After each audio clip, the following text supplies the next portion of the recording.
No, no, no. Code.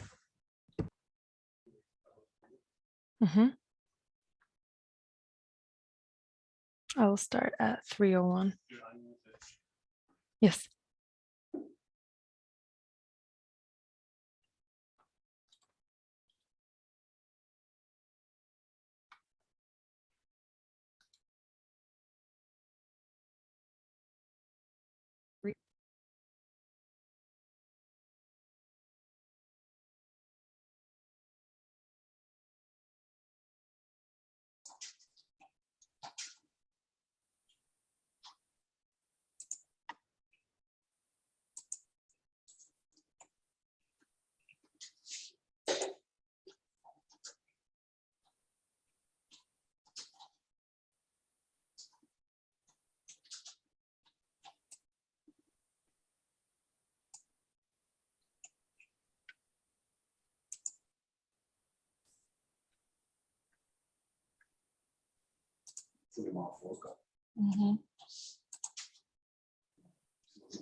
Welcome everyone that already joined. We're going to wait just one more minute because I see that more participants are joining in, and then we will start.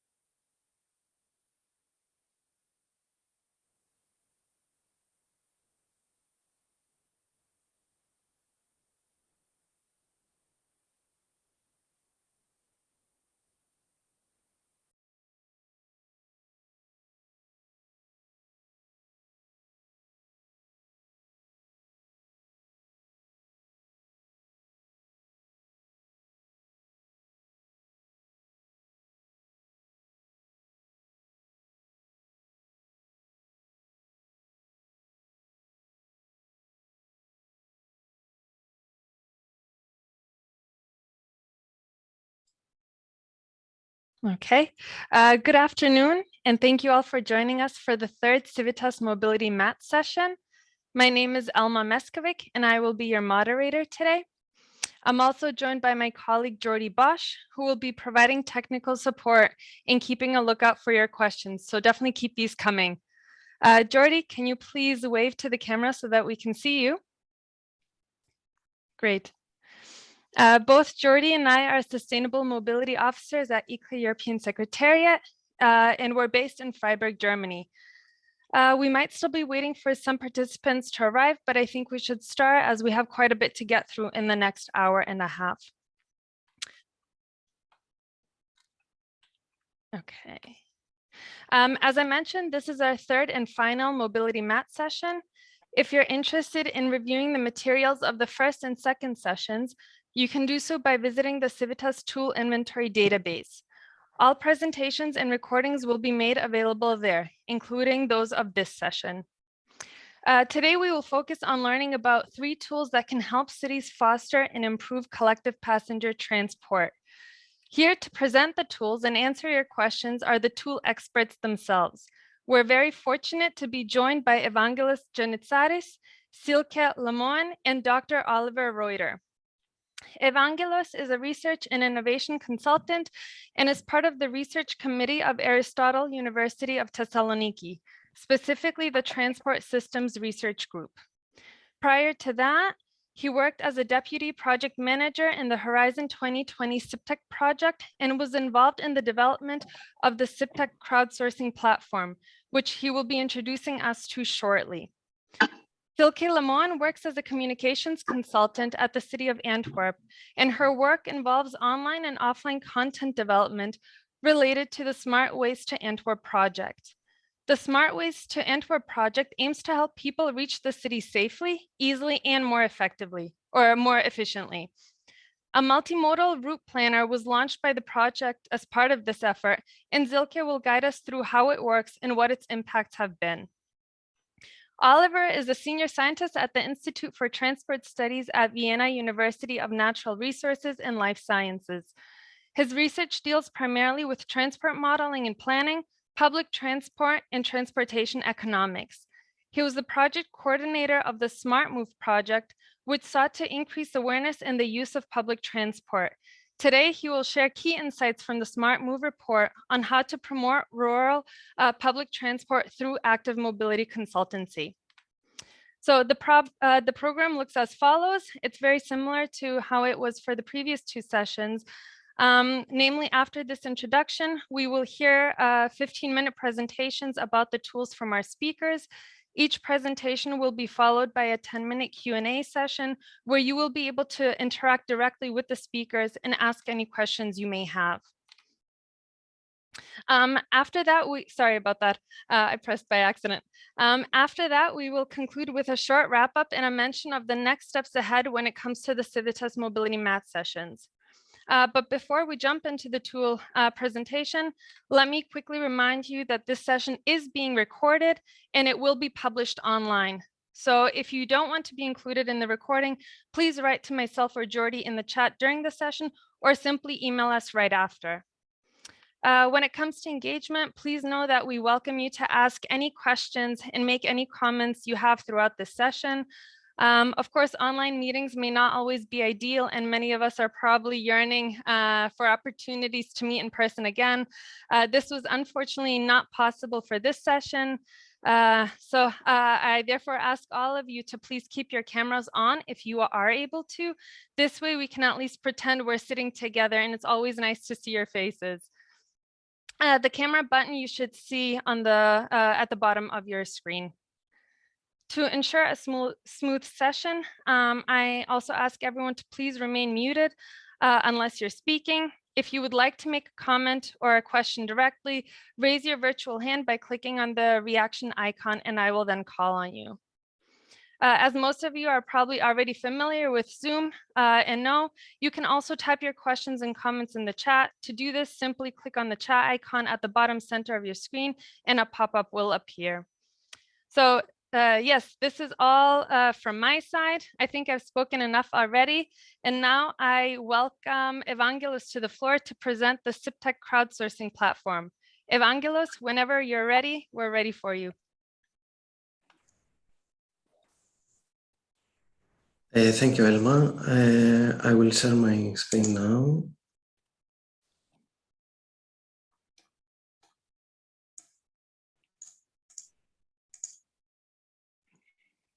Can you see presentation? Yes, we see your screen. Perfect, yes. The topic of my presentation is an introduction to the advantages and functionality of the CIVITAS crowdsourcing platform. I will speak about the basic concepts of crowdsourcing for innovation, and I will present an overview of the CIVITAS campaigns in public transport. The contents of the presentation, the crowdsourcing approach as a solution to address the need of innovation for organizations, the CIVITAS crowdsourcing platform functionalities, the CIVITAS crowdsourcing campaigns, and at the end, a discussion on the outcomes and main conclusions.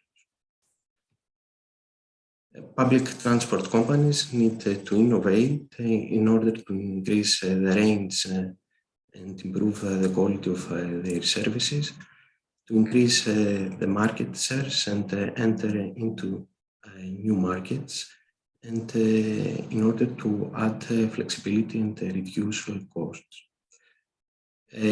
Overall, this way, public transport companies increase public transport users' satisfaction and can attract new public transport users.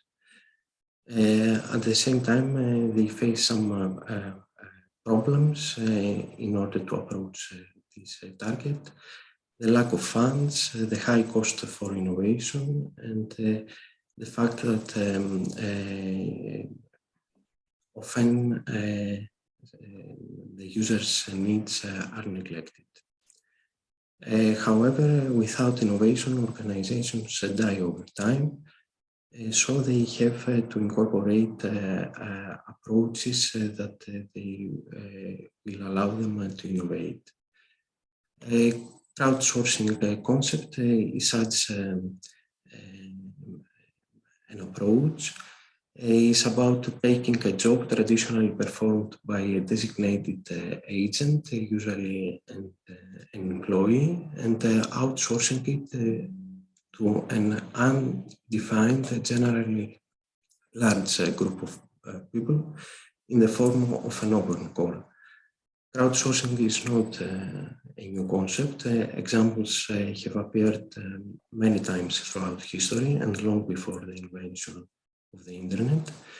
The use of crowdsourcing started exploding in parallel with the expansion of the use of the internet, and it has become a popular tool for generating innovative solutions for a vast range of issues. When applied as a strategy, as an approach for innovation generation, is a process where an organization poses a specific challenge campaign to an online community, the crowd. The crowd answers to the challenge driven by a number of motivations, and the organization benefits from the crowd's labor. Crowdsourcing for innovation is about generating innovative ideas and also stimulating the dialogue and discussion among the users. In this way, it promotes also the so-called public engagement. The advantages of the crowdsourcing concept, the large number of users allows the collection of many ideas, so it is likely that some of them will be smart and innovative. Users become owners of the crowdsourced solution. In this way, they develop trust, acceptance, and endorsement towards the successful implementation of the winning solution. It is usually cheaper to outsource to the crowd a task of work than hiring experts to do it. It usually takes less time than waiting experts to deliver some work. It increases user loyalty, and so it leads to an increased brand value. The solutions are customer-centric, so organizations can reduce the uncertainty of the demands of the market, and it allows also the outside of the box pattern of thinking, leading to more innovative ideas. Since within an organization there is a more conventional pattern of thinking.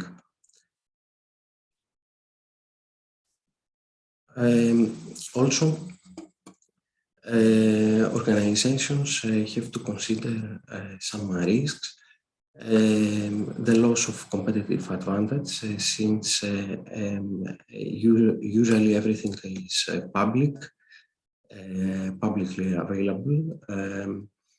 Some of the contributions of the users may be irrelevant, inconsistent, or have rather poor quality. The popularity of an idea may not reflect its quality or feasibility.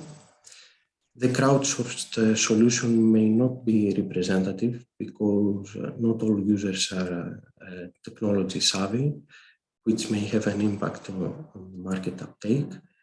It takes a lot of effort and resources to advertise the campaign to as many and diverse users as possible in order to receive valuable contributions. So there is some uncertainty about the quality and also the number of the contributions received. And there are several challenges regarding bureaucracy and also technical issues and the management of the crowdsourcing process. The SIPTEC crowdsourcing platform functionalities.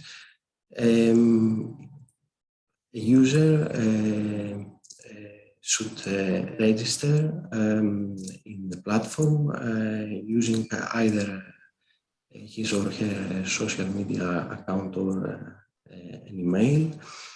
Then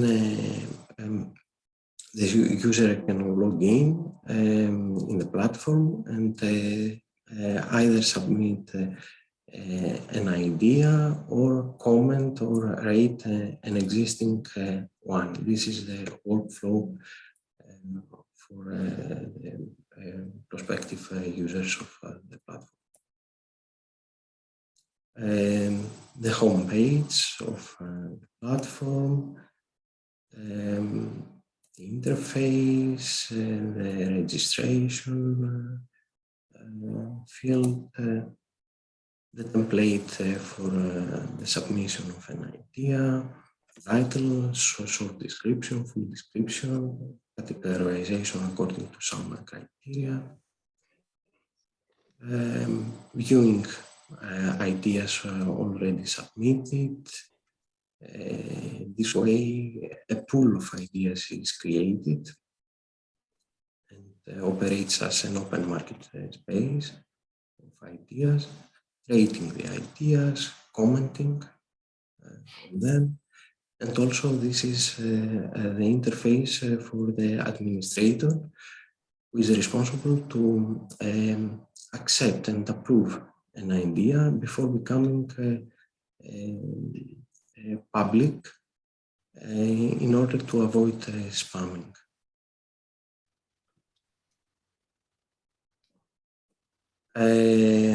The workflow of the crowdsourcing procedure, the description of the campaign, what are the targets, the definition of the rules of the campaign, who is eligible to participate, the time frame,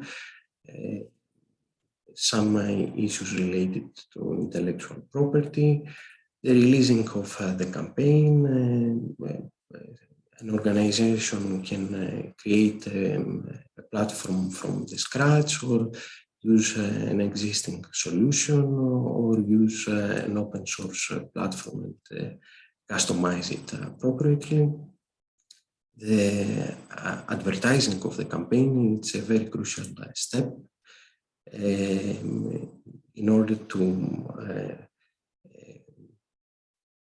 disseminate the existence of the crowdsourcing campaign and collect many ideas. The gathering of the contributions and the administration of this procedure, and also the evaluation process and the rewards, the incentives that are provided to the users. In the frame of our project, we used one crowdsourcing platform, and we ran 5 campaigns, one European wide in English, and 4 at local level in national languages.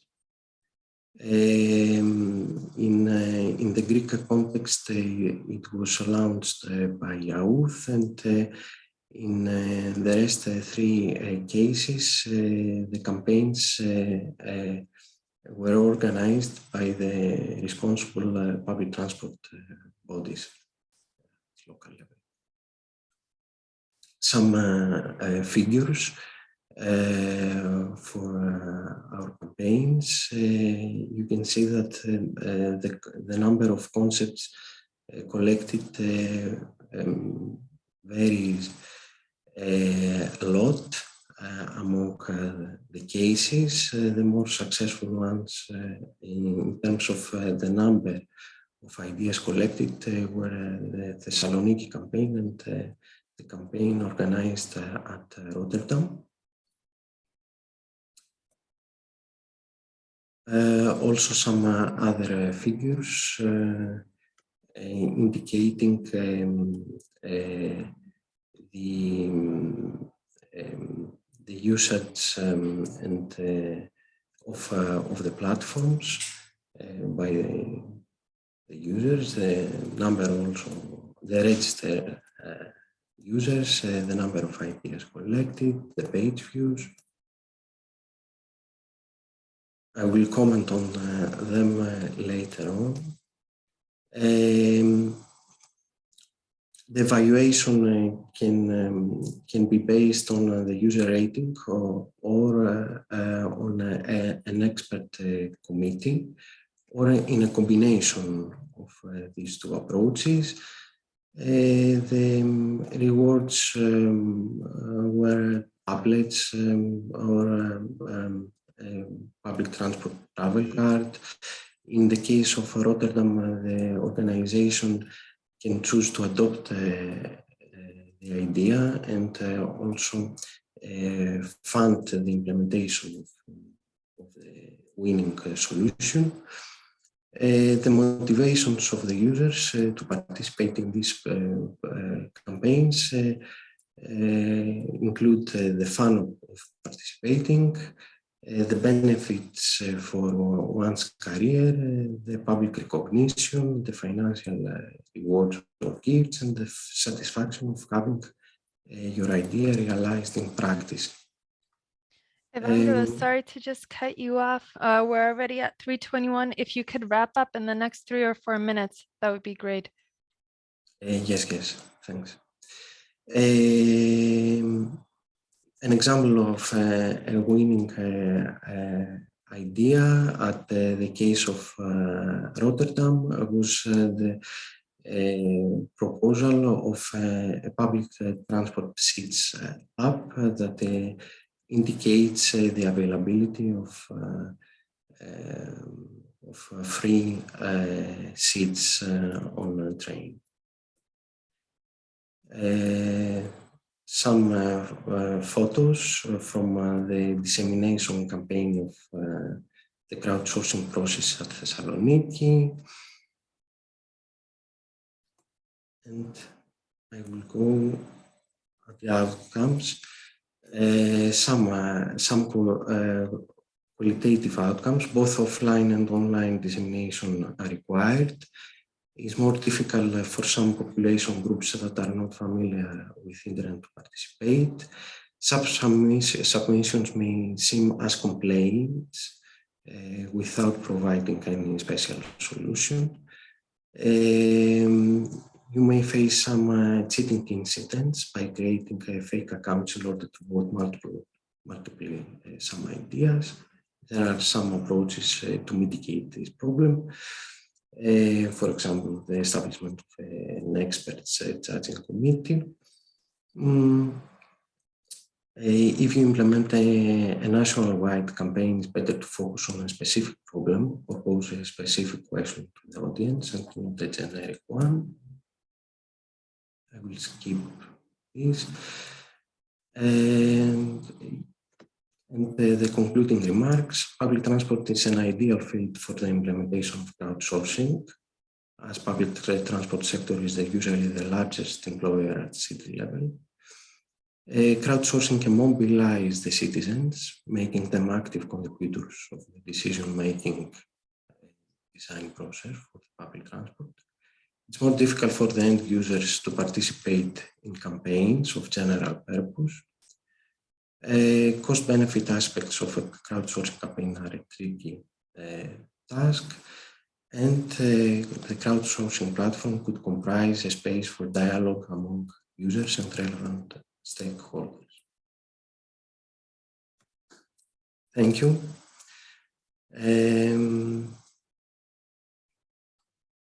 I will end now my presentation, so we can proceed with any question if there is any. Thank you so much, Evangelos. There was a wealth of information that you shared with us, and just for the participants to know, we will make the presentations available so that you also have this information ready at hand. I have not seen any questions in the chat, but does someone have any now that they would like to raise their hand? Jordi, go ahead. You can unmute yourself. Well, maybe I can kick off with the first question.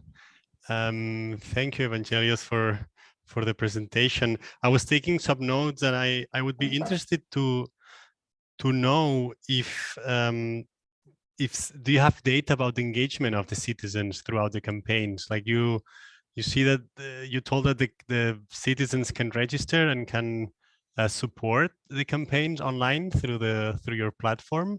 But once the project started, do you also follow like how much time these citizens get involved in the project and so on?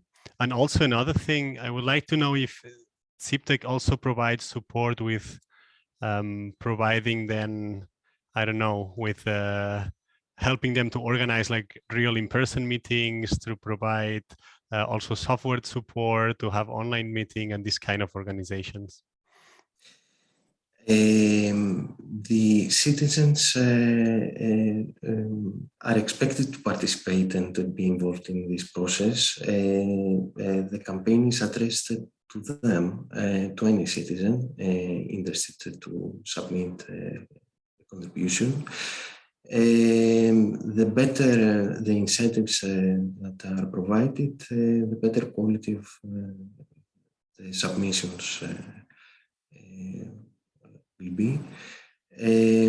Also, there is a kind of a culture that is favoring this type of engagement.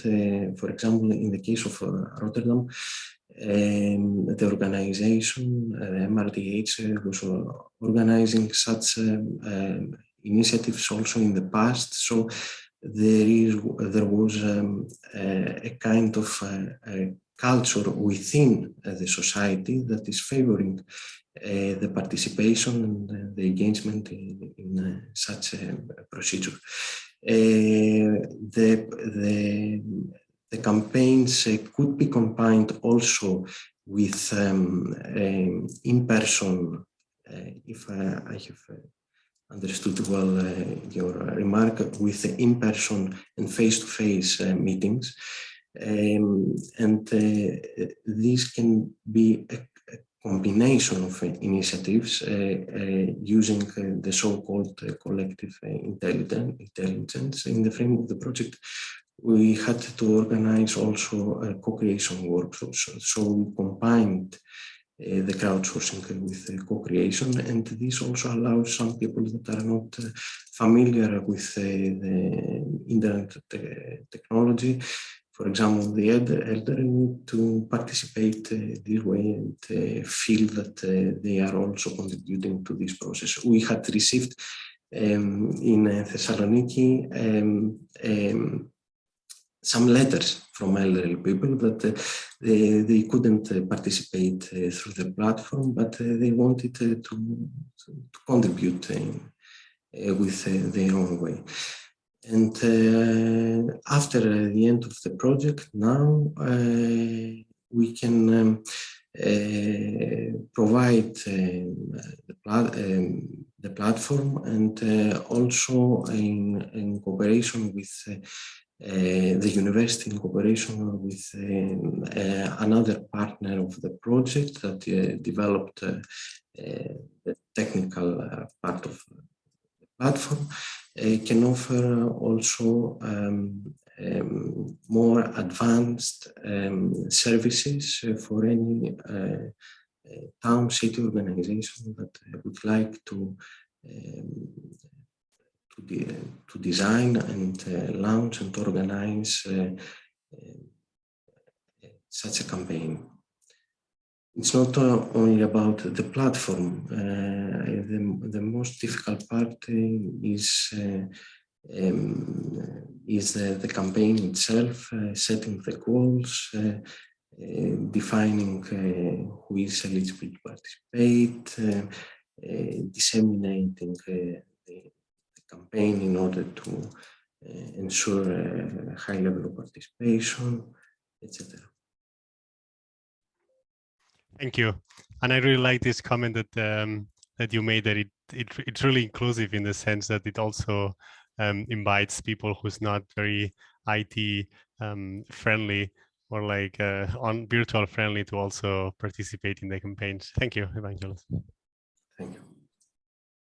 I was wondering if any of our participants that represents an organization or a town, a municipality, has any experience of launching and organizing such a crowdsourcing campaign.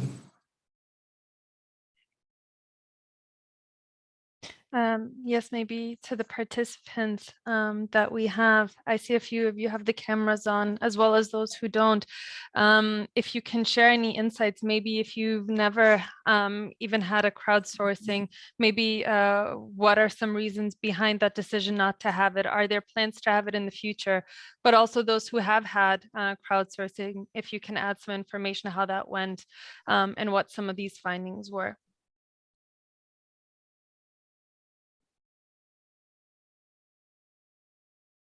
Mert, I see that you're trying to say something. I cannot hear you very well. Yes. Sorry, this is a new system I'm trying to work on. Thanks for the information, by the way. You have provided filtering the speeches initially. We have tried crowdsourcing options before in some of our projects. Filtering the ideas initially usually takes a lot of workforce, needs a lot of a high amount of workforce. How much filtering is exactly needed? Because you are talking about a specific subject. We were trying to actually creating, for example, in our creating our limited traffic zones, we were trying to try a crowdsourcing platform in order to make all stakeholders meet each other, because everybody affected by such a project, for example, needs to share their ideas or how much impact they would take from a specific project. But now, for example, we have an office of 4 people trying to filter any ideas of projects, participatory projects or specific projects from specific people. How much of a workforce would it need for a town or a small scale city, for example? I was just trying to imagine how many workers would it need? Thank you. Okay. It's not easy to count because it depends on many parameters. In the case of Thessaloniki, about 2 people were responsible for the administration of the contribution, but this was not the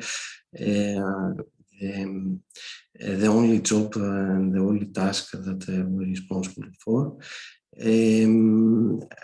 Another way in order to reduce the cost of the personnel for this task is to designate some people are administrators, people that want to contribute, may want also to be involved as volunteers and be responsible for the administration of the submissions, like in the case of internet forums, etc. This way, the cost will be minimum. Okay, thank you. So we need a little voluntary work inside the platform, right? Yes. to assign this task perhaps to users that are more active compared to the others and would like to participate as ambassadors of this process. Also, may I add that in one of the cases of within the project, the campaign was addressed only to the personnel of the organization. This was the case in Italy, and not within the public transport users. There are several approaches in the way that this process can be implemented. Sometimes it can be competitive, sometimes collaborative. You can select a combination of them. Great, thanks, Mert, for the question, and Evangelos for that insight. Is there anyone else from our participants that would like to share their experience or maybe their reservations when it comes to crowdsourcing? So far, I don't see any hands raised. There's a question from Vera. What data did you collect during the campaign? Thank you, Vera. Yeah,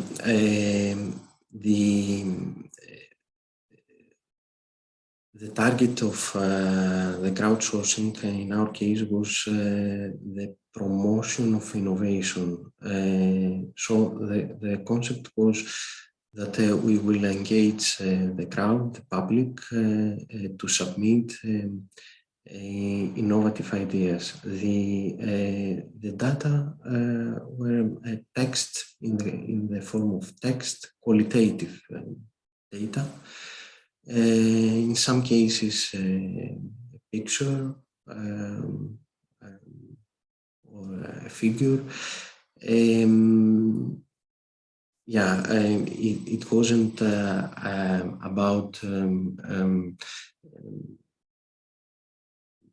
the mobility data or something like that.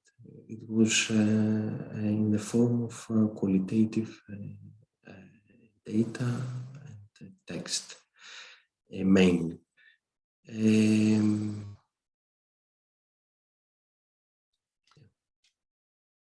Vera, you're still muted. No, still cannot hear you. You have to press the unmute button. Yes. Let me see. Yes. I have a question. Do you think that after this campaign or this platform, you can continue to this job or this work in the core of this platform to go further on with new information collection? Because there are a lot of things useful to complete this platform, I think so. So only one part, that is this one that you did performed, maybe is not sufficient. So do you think to continue with another platform, like to collect data about the mobility of the people, about their complaints or their satisfactory level? Are their needs, maybe their opinions have importance? Yes, the target of the process within the time frame of the project was only the collection of innovative ideas. Of course, this concept can be further improved and the concept can be expanded.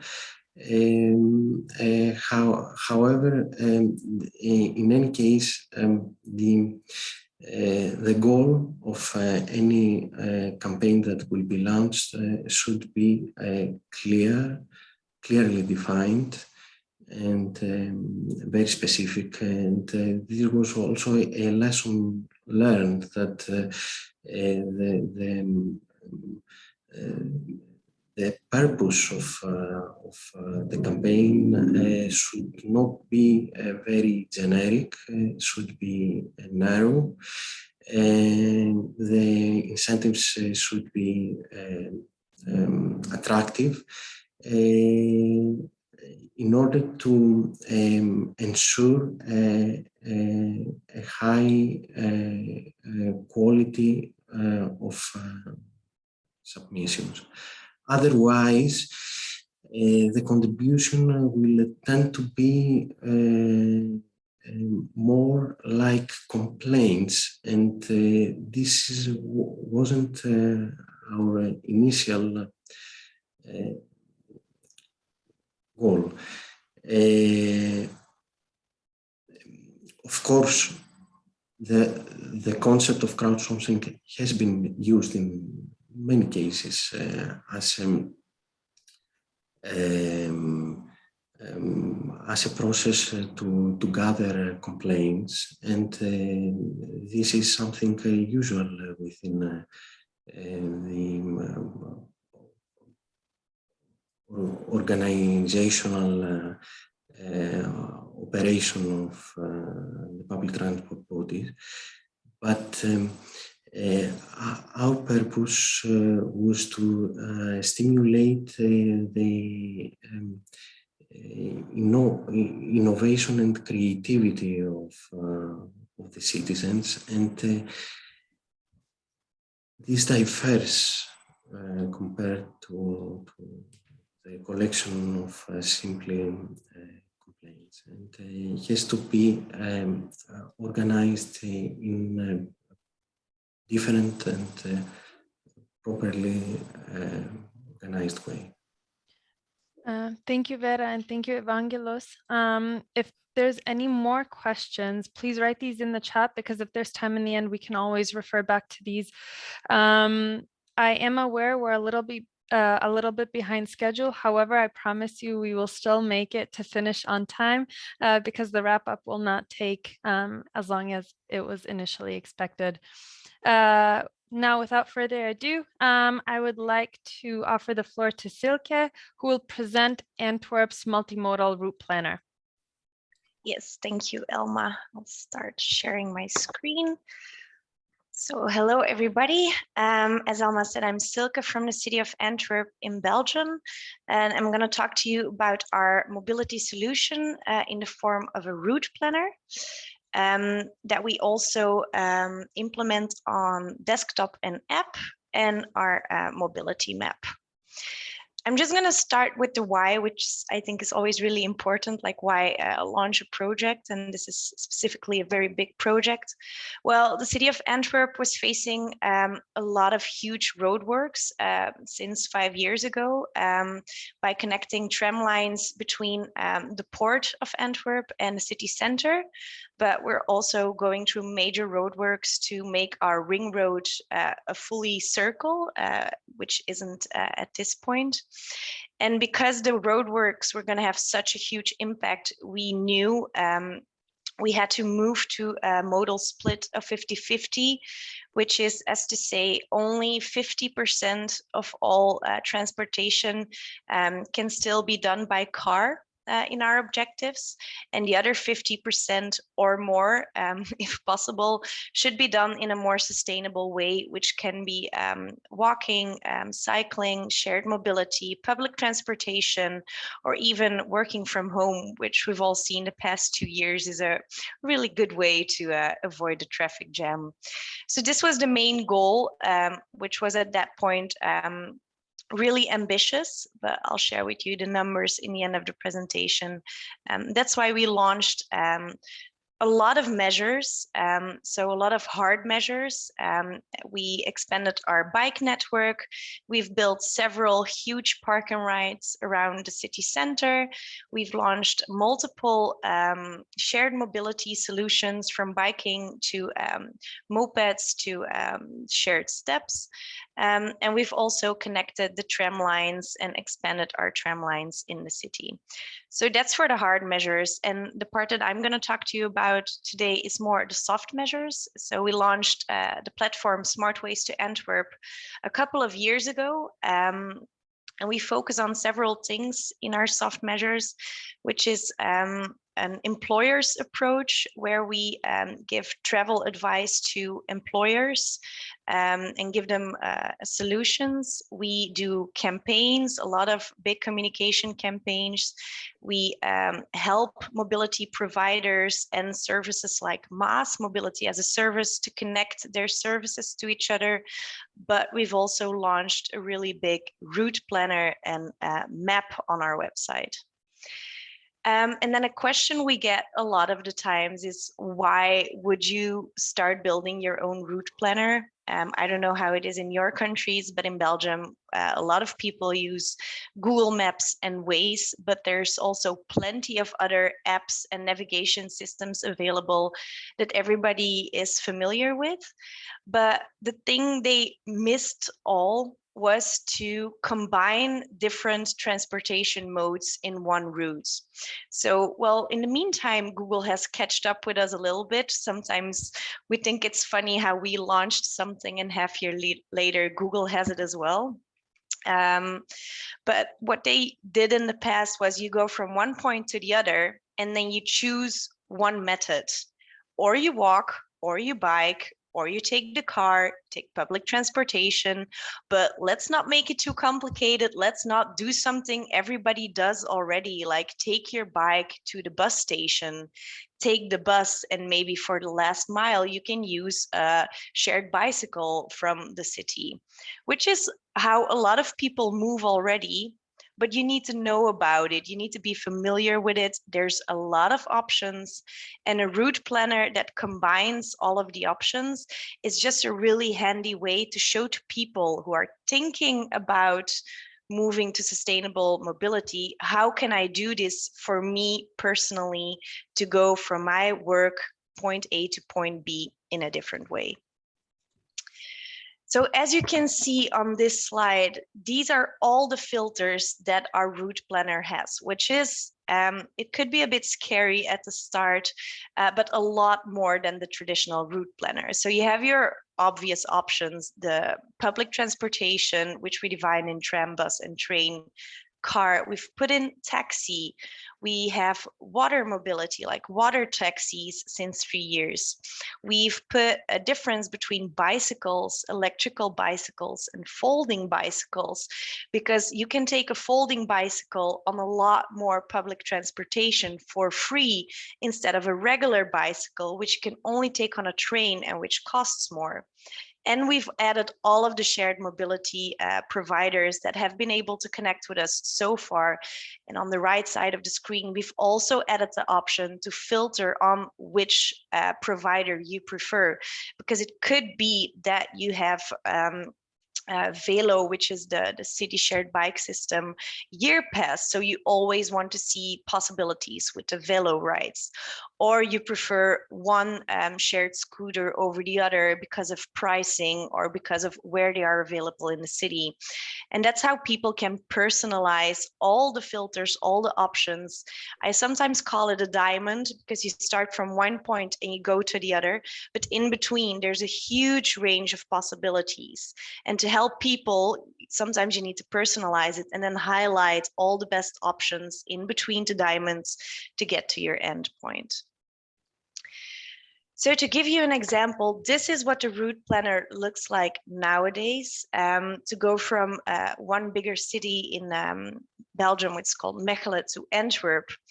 And you can see that there's a lot of options. Some of the options you won't find in your regular route planner. Like the first one is you take your bike to the train station, you take it on the train, and you use your own bike for the last mile.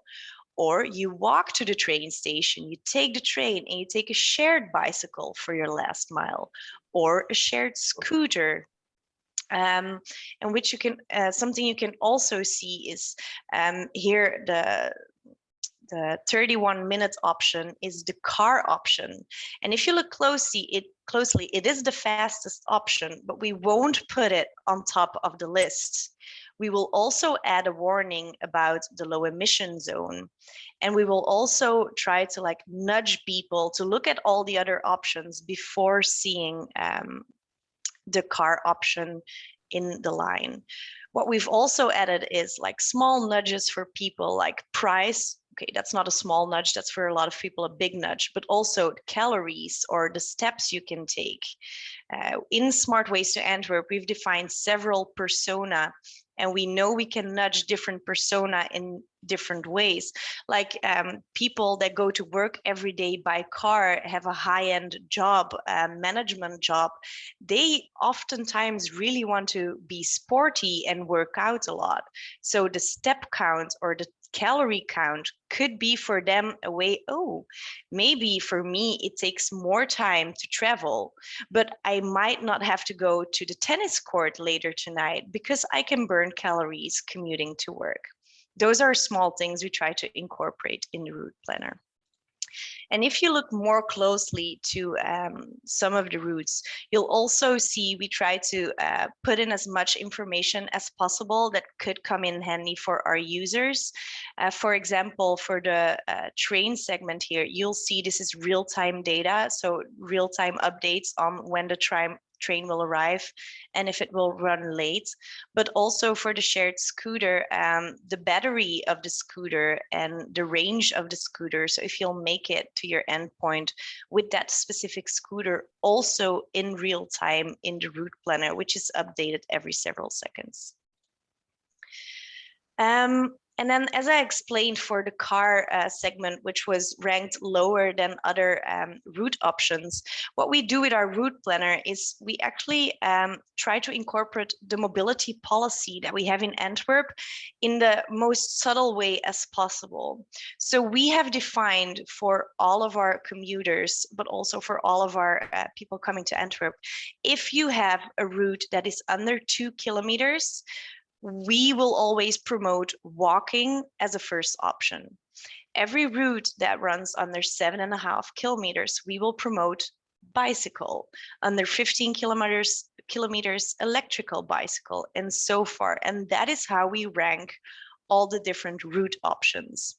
People can choose afterwards to still have a different ranking depending on the price or the range, or I don't want to switch too many times. I just want to do one big route. So that is still possible, but we'll always start with giving them the options we think is most sustainable. And then, as I said, the low emission zone warning, we will add that to our car routes, which can also be a nudge for people to choose not to take the car if their car isn't allowed in the low emission zone. And another thing we do is really subtle, like in the historical city center, we will give you car rides there if you see all of the options, but we will never tell you to park on the street in the middle of the city center. Why? We know that cars that are searching for a parking spot sometimes take up to 70% of all traffic in the city. So we will always divert them to a public car park and let them walk the final bit in the city center. So those are small things we've incorporated in the route planner to help people choose more efficiently for sustainable travel. And then another thing we've added entirely for the active travel, which is walking and biking, is we've expanded the options you can choose as a user for your route. And for biking, for example, we have 4 different options. The smoothest route, which will avoid a lot of turns and intersections. The shortest route, well, I don't have to say much about it. It's just in kilometers, the shortest one. But then the comfort route, for example, we have a lot of tram tracks in Antwerp. We know tram tracks are, for some people, well, dangerous for falling if they don't cross them correctly. So these routes will avoid sections of the road that have a lot of tram tracks or other like really heavily crossroads with a lot of heavy traffic on it. And then the last option, the node route, I don't know if it's something Belgium, but we have like a node system in Belgium for walking and cycling with like more the scenic routes where you can combine your own nodes and then have a really scenic route. And that's the last option because we feel if your route, like your functional route can also be enjoyed and you can combine functionality with the pleasure of biking, it's a really nice way to commute to work if you have both of them. And then for walking, we have two options, which is the shortest route and then the route with the least amount of traffic on it, which will divert you into parks and small alleyways and so on. And then I've talked about the route planner a lot, but another functionality we have on the website is our mobility map. And I've highlighted here the city center, and I've highlighted 3 filters, which is all the shared mobility, but you can also incorporate other filters. And this is another way of showing people how many sustainable solutions are really around the corner. Like for some people, it's like, yeah, I imagine there's a lot of options, but I'm not sure. My car is right in front of my door, so why should I think I need something else? This is just the example of you don't need a car. You have zillions of options in a 5-minute walking radius from the doorstep or from your company. And you'll always find a sustainable way to get where you need to go. So that's about the mobility map. And then, as I promised in the beginning of my presentation, I really want to walk through the effects and the results of our program, because we always feel we do a lot of data and surveys just to like always rethink if everything is going on track.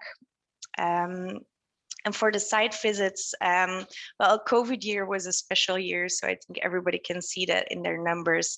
But we're almost back up to 1.5 million site visits per year last year. We have at the moment approximately 12,000 active app units for the mobility map and the route planner. And then last year, on average, almost 30,000 people clicked around on the route planner per month on desktop. And something I haven't talked about in detail, but one thing we do is for larger events, even like the vaccination centers, but also like bigger events like the fireworks at Christmas or huge sport events, we always put all of the mobility information on our website with a link to the route planner. And these events can add up to almost 20,000 site visits per day for larger events. And this is just a way for people that visit maybe once for an event to get to know the route planner and all of the possibilities and alternatives in the city, and then maybe start using them afterwards as well. And then just if I give you numbers from this point on, just to know, like, of course, the route planner isn't the one reason why the mobility is shifting in Antwerp. It's like the whole amount of hard and soft measures we launch, but we can see that it works. As of 2017, we can definitely see that the number of cars in the city center has declined and keeps on declining. We've seen a huge rise in shared mobility rides. Like some alternatives, they grow faster than others, but definitely we can see that people are really getting to know them and still getting to know them. And then I think our most important numbers is we've been asking about the modal split since 2010 in the city of Antwerp. And we just received the latest numbers from last year, where you can see that for the first time ever in transportation to work, People that choose for the bike instead of the car have almost bumped heads in our figures, which is really nice to see. But also for school transportation, the bike is really on the rise. And I think one thing we've noticed since COVID is for leisure time and for bigger events, I think the challenge lies there right now, where you can really see that car is picking up and bike is falling short a little bit. So we know well where to focus on for the next couple of years. And that's it for so far. Thank you so much, Silke. I have to say, I love this image that you had with the diamond, but also that in the route planner, the sustainable mobility options are prioritized over just the shorter, simpler ones. So really, thank you for sharing that. Do we have any questions from the participants? If not, I have to say I already have one. But Juan, I see that you've unmuted yourself. Did you want to say something or ask something? Yes, good afternoon. Thank you very much, Elma.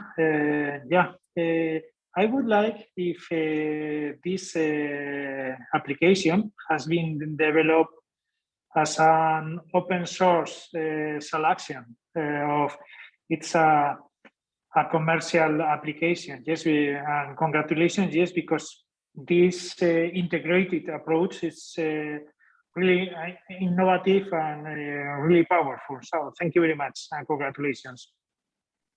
Well, thank you, Juan. Yes, so we've actually launched, I think it's a year and a half ago, an open call for developers who wanted to use the backend of our application and use in their apps. And I think we were mainly looking for mass applications. But unfortunately, at that point, also due to the COVID pandemic, where there was a bit of uncertainty for developers where to put their budget in, because of course we can offer the API, but they still need to connect with it and also develop on it. We haven't had any companies that really wanted to take in the API, but we're looking to do that again in the next year. But what we also do in Antwerp, which is really, I think, important and also kind of the core of our business, is we really invite all of our mobility partners, all the shared mobility options, the water mobility, to deliver the data format, like the one data standard for the entire of Belgium, to us so we can promote them, but also like entice them to develop it for all the other applications and mass applications there are. And we also connect both the mobility providers and then the mass applications to work together and make it easier for them, because our goal in the end is like, we built this route planner, but we don't want to like own it until the rest of the days. If everybody just starts doing what we try to do, give all the options and combine them as much as possible, we are happy as well.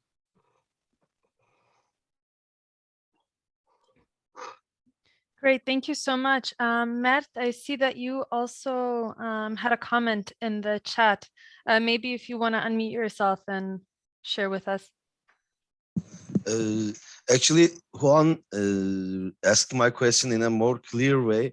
Perhaps how possible is it to share these solutions with other cities? Perhaps we have had a specialized NGO effort focusing only on cyclists, and it was widely used to show all of the nodes that cyclists could utilize in their routes. It was impact. It had a large impact, but it wasn't just accepted widely by the administration. So we started, every cyclist in Kadıköy, for example, started every alternative transport method user started using Google Maps, because it's the only, for example, now the option that we have that can show how much a route can take when we are using public transport, etc. How possible would it be in terms of sharing the infrastructure, perhaps with other cities? I have the same question actually, so it's pretty much answered. Thank you and congratulations, it's really great.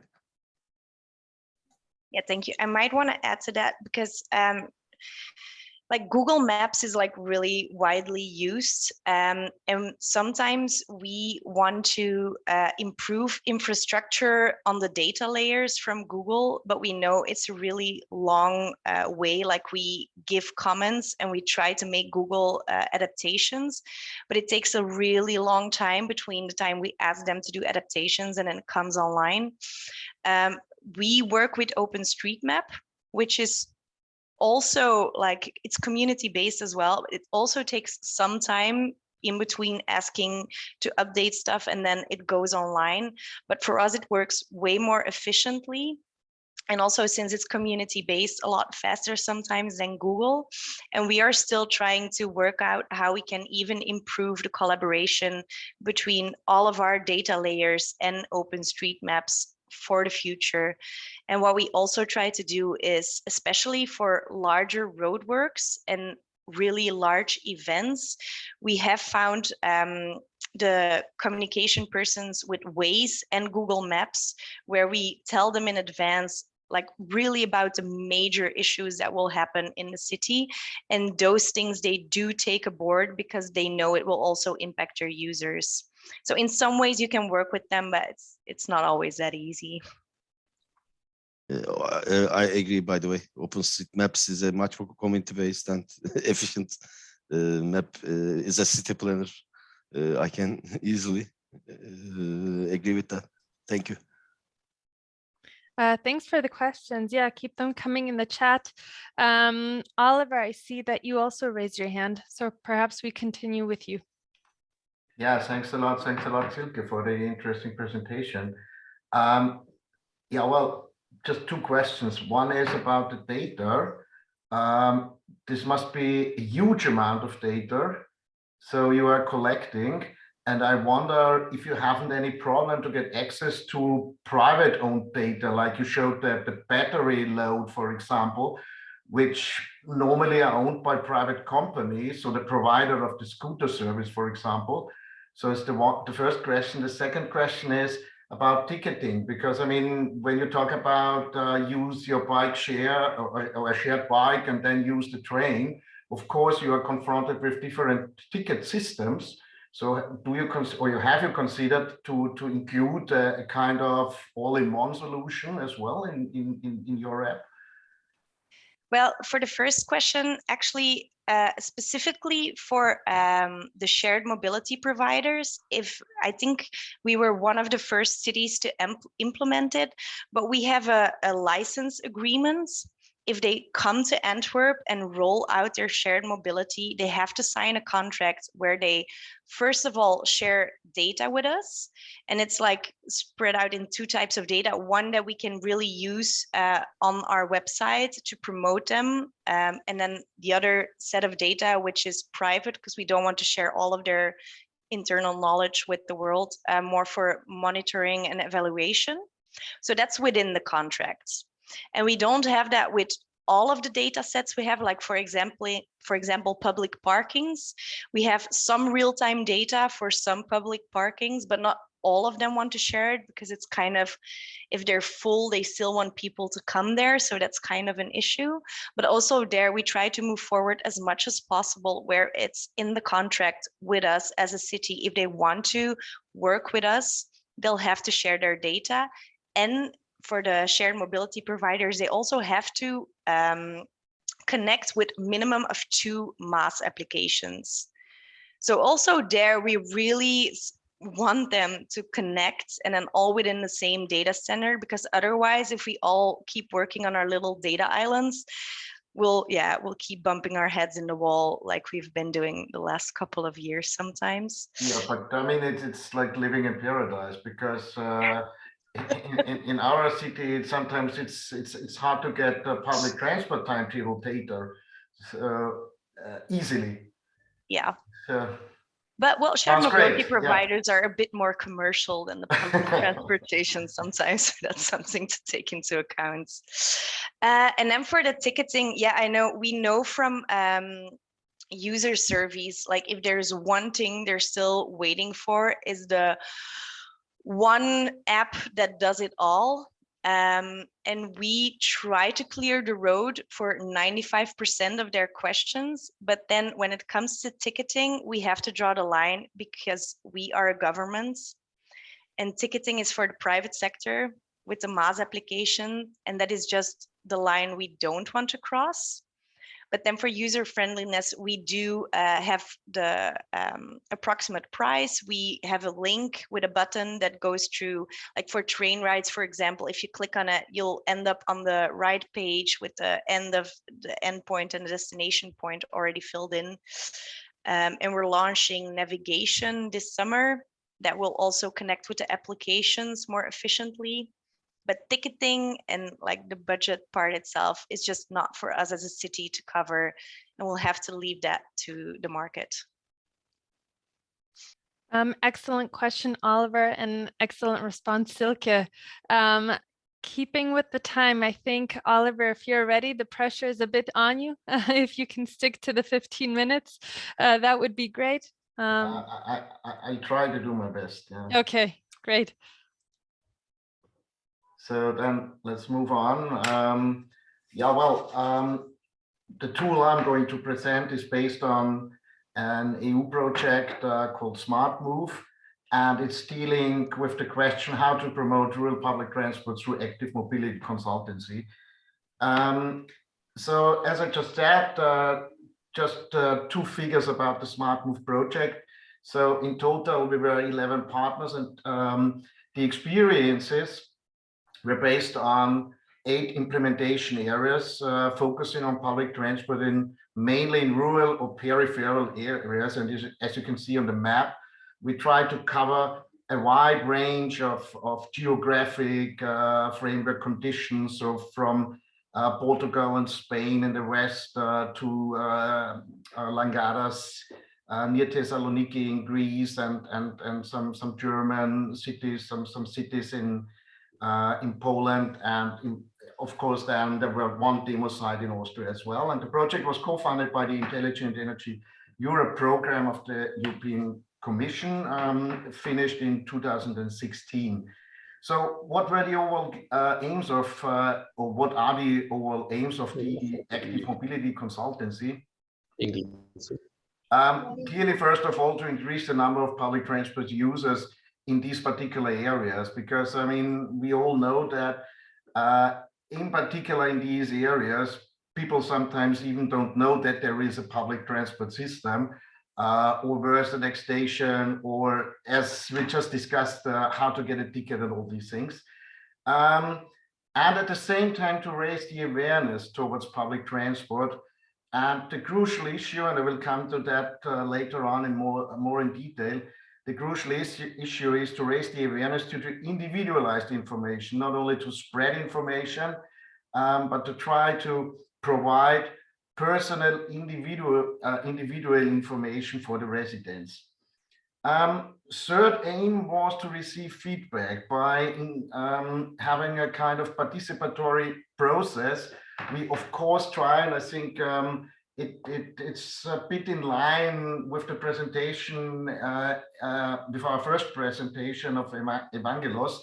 We try, of course, to receive during our consultancies to receive feedback from the residents, from the people living in these particular areas. Next aim was to implement so-called soft measures. So we discussed this already. But within the existing infrastructure supply. So the idea is not to extend any infrastructure, but try to promote the given infrastructure. So not to invest money in the infrastructure, clearly, because it's then by far cheaper. And of course, then the last 2 items are dealing with energy use, energy saving, efficiency of energy use, and finally, reduction of greenhouse gas emissions. So when you have more people using public transport, then of course you might get all these effective at the end. So what are the main elements of the AMC? First of all, so the terminal or the term active is has a twofold meaning here. So first is the active distribution of individualized information. So to try to get in contact with people, to provide personal information they are really interested in, so not to spread some folders somewhere, or to leave them somewhere at the station or whatever. So to get in contact with the people. And the second activity is to support this distribution by accompanying measures, and as I just said, by an interactive and participatory process with the residents. And finally, Silke showed some effects, and of course, in our approach, evaluation is as well a main element of the AMC, because of one might be interested about the costs and the effect. So we try then to give some guidelines how this evaluation might be conducted. Very briefly, here are the steps which we identified for the active individualized information campaigns. So clearly, first of all, the preparation phase, you must be clear about the geographic area. So you might, or it's absolutely necessary to get familiar with the geographic area in terms of population density, public transport supply, and so on and so on. And secondly, to define the target groups. So within our project, we have different target groups. Of course, might be the residents of the area in general, but we had some demo cases focusing on students, for example, or commuters to the next main city. So you must be clear about that, where you would like to implement your campaigns, because you need to provide tailor-made information. So in this preparation phase, when I talked about the public transport supply, of course, you must get information, collect information about time schedules, stations, and all these things. So this is the preparation phase. So the second step is then a general contact phase. This is done by an information letter, including a return postcard. So you see an example here on this slide, that people were contacted with an information letter, and ideally this information letter is sent officially by a well-known person or well-known institution. For example, might be the mayor of a city, or might be the public transport umbrella association. So people might react immediately, or might recognize immediately whom they have been sent, or to whom, or from whom they have been received this information letter. Within this, so the third step then, collecting information with this information letter give us the possibility to segmentate. So segmentation phase means that you have, of course, you might receive public or people who are using public transport or currently using public transport.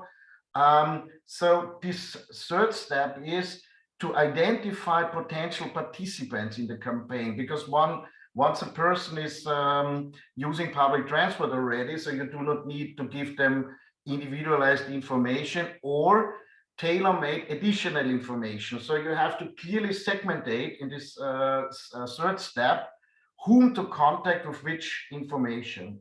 And this belongs then to the next step, the fourth step, the individual contact phase. So by distributing, and I will show you an example on the next slide, by distributing order forms, people are invited to ask for individual information. I will come to that on the next slide more in detail. The fifth item or fifth step of the AMC campaign is the delivery phase. And what we found out is that it's very important to distribute the requested information personally. So what we did, we hired some staff to deliver this this information personally. So they arranged a meeting at their home or at their workplace. And this gives them the possibility to talk to each other, to have a short chat, to collect further information about satisfaction with the public transport, or referring to Evangelos' presentation, or to receive any further ideas for improvement of the public transport system. And at that time you can agree, and this is then the optional 6th point, to arrange a mobility consultancy, which means that you arrange a meeting and a mobility advisor or a mobility expert come to your household and try then to optimize your mobility behavior within your whole within the whole household. So as I just said, this is an example which we used in Austria. It's an example for the order form, and what you can see here is on the first page here, you can select general information you are interested in, like a map of the bus lines or the schedule of the buses, but also additional information like information about bikes on the public transport, or the use, or the taking with you the bike on a public transport, or even information about cycling routes nearby. And this here is somehow hidden here, page 2 and 3, and then you can collect more detailed information. So for example, you can ask for your personal time schedule from your home address to, I don't know, your workplace or your school address or whatever it might be, or any leisure facilities nearby.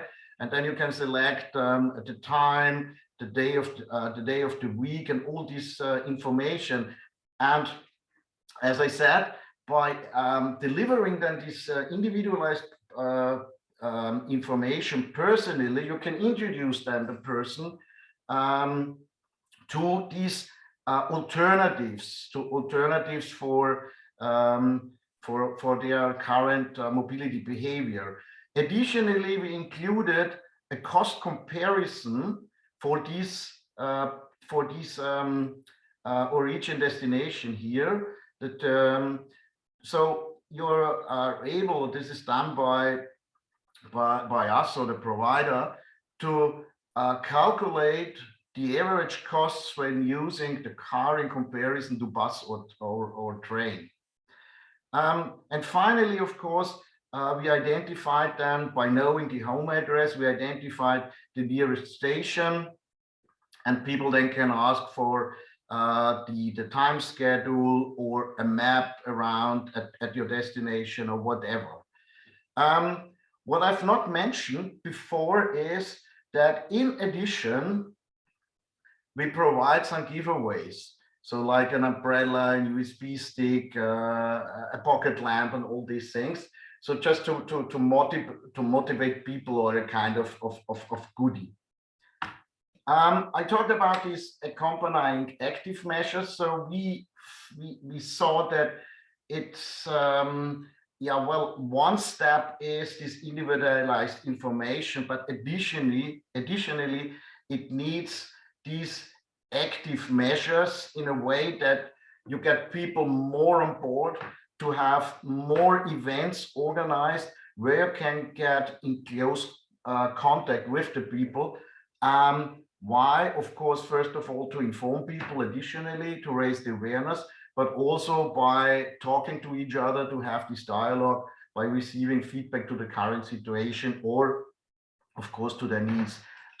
You can see here some examples what we did in the Smart Move project, and what we proposing is, for example, a bus training. So one demo site was focusing on elderly people.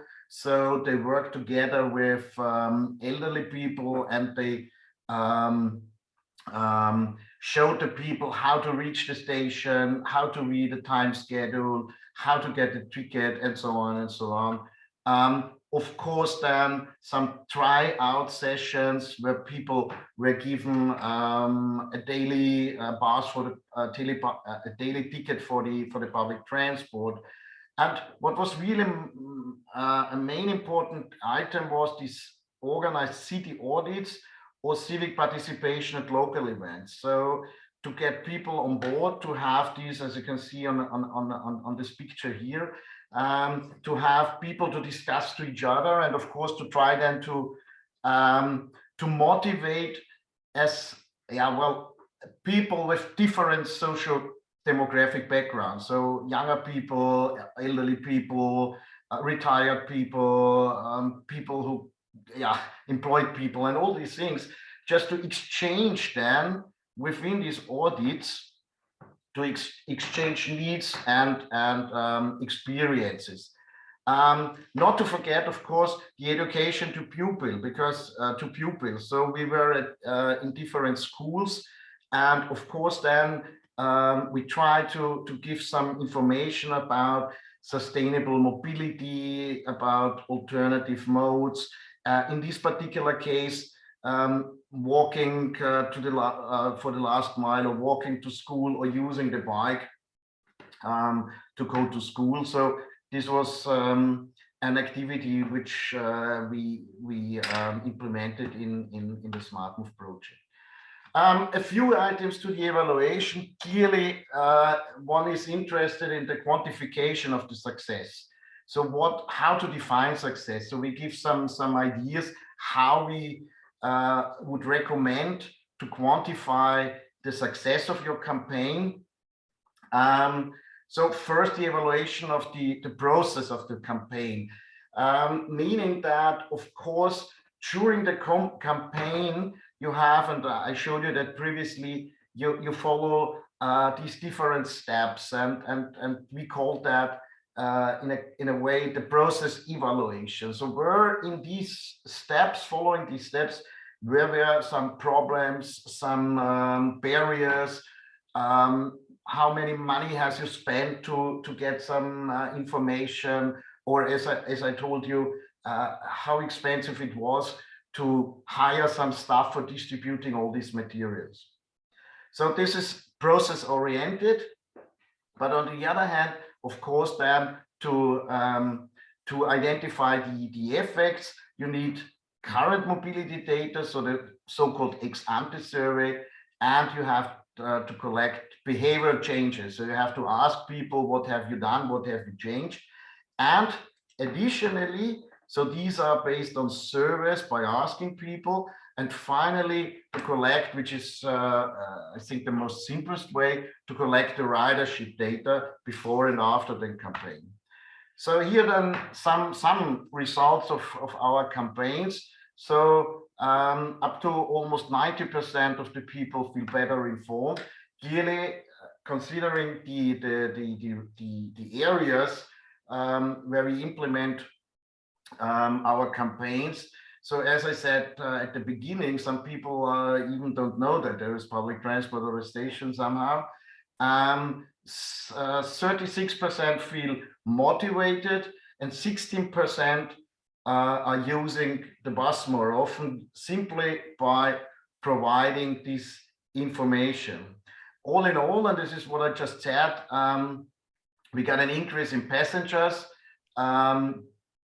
evaluated by counts up to 18%, and the average number of trips shifted to public transport per person, we were on the average 2.4. These are people who change their mobility behavior. So not all people who received the information shifted, but this was the average number of people who shifted their mode and changed their mobility behavior.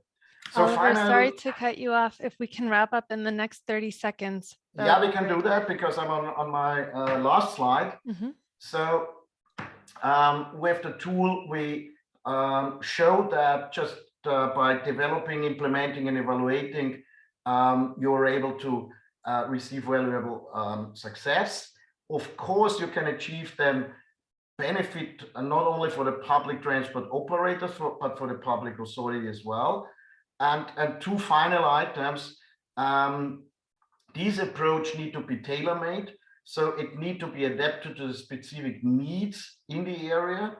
And finally, what is a prerequisite, that you have at least a minimum level of PT supply.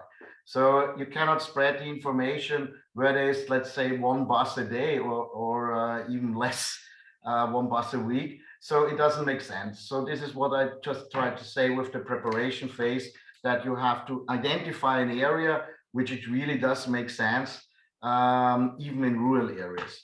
So these are then, yeah, you can read them some follow-up activities. So we have not finished and that's it with the year 2016. So you see here a lot of other projects which were built on the smart move activities. And what you realized here in these some examples, we focused on rural areas. We focused on particular target groups in this project on families or kindergarten and schools or kids. And here, the last example is new residents in a certain area. So that's it from my side. So if you have any other additional questions, then here are my contact details. Thanks a lot for listening. Thank you so much, Oliver, and definitely very impactful to see the numbers that you presented in the slide.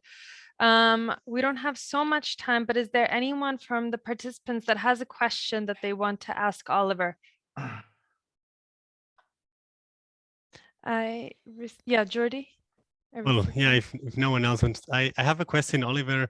First of all, I really like the approach that you put into awareness of information.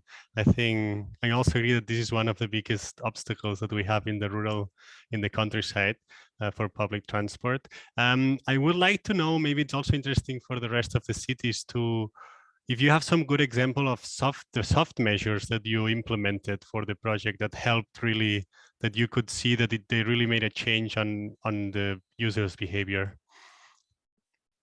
Yeah, I think you're referring to the slide about these accompanying measures, or in a new terminology, also known as nudging activities.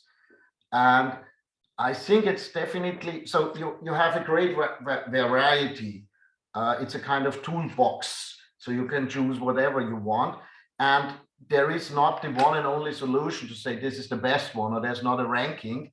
But for example, as I told you, the bus training, which were ideally for the elderly people. So there, as far as I remember, there was a home of elderly. I don't know the English term for that, but and we worked together with them, and they organized small groups between 5 and 10 people, just to show up how to use it and to get these people more mobile. So because these people were absolutely immobile at that stage, because they were afraid to use public transport alone. So they were not using a car anymore. So this was really a new opportunity, more or less, to get outside their home and to see other things and have quite a lot of more facilities than reachable. Thank you. Does anyone else have a question or comment about what was presented? If not, then I would say, we have a comment from Luigi. Interesting presentation. The approach is suitable also to start new service where they aren't currently. Luigi, did you want to unmute yourself and expand on the question? Yes, good afternoon. Good afternoon. Sorry, because I missed part of the presentation. Can you hear me? Yeah. Hello? Yes, we can hear you. Yes. Yeah, I was saying that because the coverage for internet was very bad, I missed some part of the presentation. So the question was to understand, we are planning new local service for public transport, where in an area where there is no public transport at all, except the interurban transport. So is this approach still suitable also for this situation, or is it only to increase the potential of where the public transport is already existing? Yeah, there's a simple answer. Yes, of course. So the focus in Smart Move was to build on the existing infrastructure, simply due to money reasons. So there was a given budget, and I told you, for example, I remember the discussion in Poland, for example, where they do not have any or not that a lot of money to implement new infrastructure. But of course, yes, indeed, and a lot of follow-up projects are dealing with new services and how to introduce these new services to the people. Yes, of course, yeah. Thank you very much. Thank you. I think we will wrap up now, but I will explain in a moment. There'll be more opportunities for you to ask some of these questions that you might have had today, but you weren't able to answer. I will quickly just share my screen again.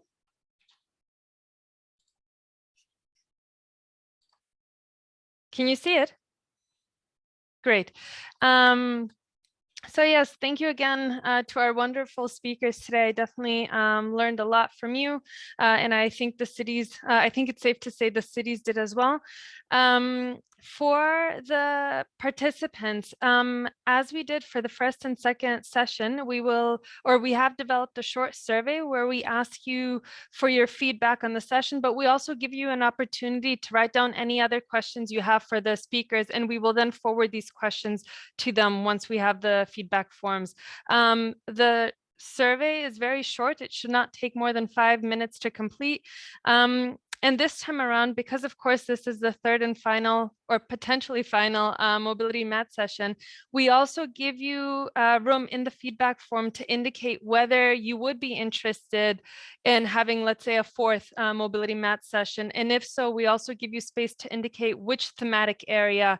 And for that reason, we do encourage you to look at the Civitas tool inventory, see which thematic areas are available, and also potentially if you have ideas also of which tools you would like us to focus on, please let us know in the feedback form. Jordi, I think, will also post the link to the form in the chat. We will also, of course, follow up via email on this. As far as next steps go, yes, the presentations of this session will be shared with the participants and will be uploaded along with the recording on the Civitas Tool Inventory Database website. And if there's any further support that you need from us as eClay or any other questions that we can answer, please do not hesitate to get in touch with us. We are available, and we really appreciate having opportunities like this where you are able to interact directly with the tool owners. And again, thank you so much to the participants, and also thank you so much again to our great speakers. I really hope you enjoyed this session. With that, I think we can close. Thank you all. Have a good rest of the day. Enjoy the sun. Hopefully it's sunny wherever you are, and we'll be in touch soon. Thank you very much. Bye. Thank you. Bye. Bye-bye. Bye. Bye.